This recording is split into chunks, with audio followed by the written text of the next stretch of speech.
How to activate FaceTime. Hello guys, this is Atticus and welcome back to another tutorial video.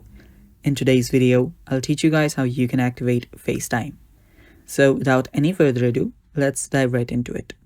So the first step here is head over to your settings. You also need to make sure that you have inserted your SIM card before you do this.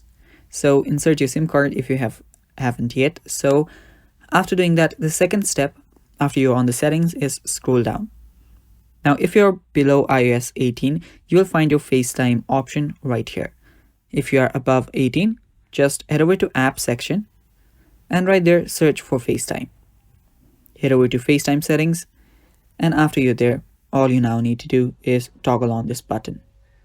After you toggle on this button, it should start loading. You can just head back here and come back here again. And after you're here, your FaceTime should work just fine. And that is how you enable your FaceTime. If you start facing any problem when you do this, all you have to do is just turn off your FaceTime, take out your SIM card and put it back in and then do this step again. After you do that, your iPhone will now have your FaceTime activated. And that is all for this video, guys. Thanks for watching. Do not forget to hit the subscribe button and stay tuned for more. Bye-bye.